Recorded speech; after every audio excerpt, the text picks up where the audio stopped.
Hi, my name is David Holley, and I am the Director of Opera here at UNCG. About 10 years ago, the campus began an initiative called the BELL, Building Entrepreneurial Lifelong Learning, because there was no entrepreneurship throughout the campus.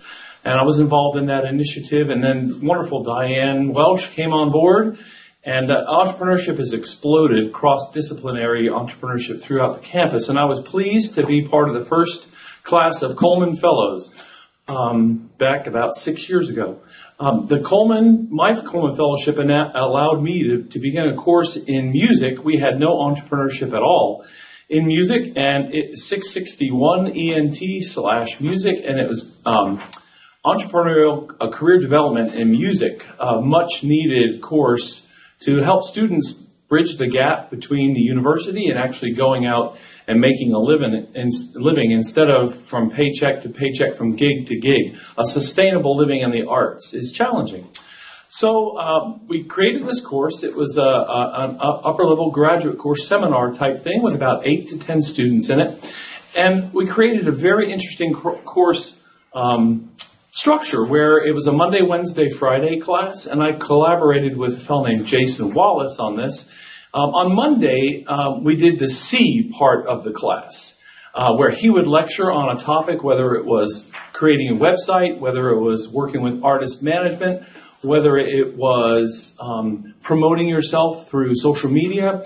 There was a topic each week that he lectured on, and on Wednesday, we had a guest lecturer come into the class, and I look back on it, I had to pinch myself to see the people that we had come in. I had Rhiannon Giddens, who was part of the Carolina Chocolate Drops and now has launched her own solo album. She was actually an alum of ours, and she came and spoke right after she had won a Grammy and illuminated our students on actually how to promote themselves in the recording industry, but also classical music.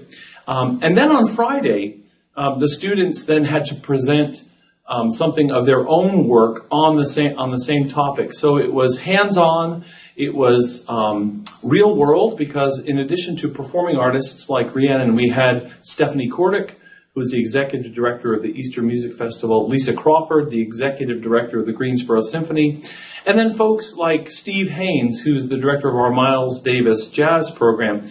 So they got a lot of different input from professionals that are out there that have actually blazed the trail and have been entrepreneurial, because in music, you have to be an entrepreneur. If you're going to make it, even if you have an artist's manager, you are going to be promoting yourself. You're going to have to, in this day and age, have a website that's interactive and effective.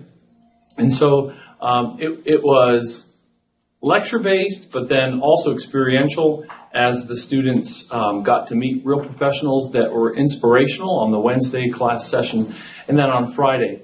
The exciting thing from that class is that in the midst of the class, we had a couple of singers, there were 2 or 3 woodwind players, a brass player, a conductor, and halfway through the class, these students had collaborated and they had already created entities. They had already created a performing artist ensemble that was out getting gigs. And who would have ever thought that a singer and a flute player could combine and a pianist to create their own world? Because at least in the singing world, not everybody follows the traditional path where you get a degree and then you go out and audition and you become famous. In fact, that's the rarity.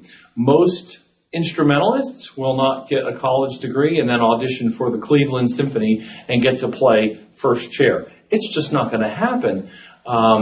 It is the unusual and non-traditional career paths that we encourage. And so these students created an ensemble, and they were getting gigs, and they were putting food on their table and making a career path that they would not have thought about prior to taking that class. So my Coleman Fellowship enabled me to fund these artists coming in and giving the real-world professional advice.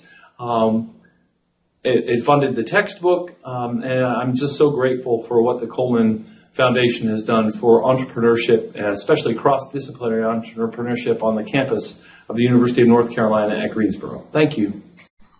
Rosa Varadi. Let's have a party. Thanks for your money.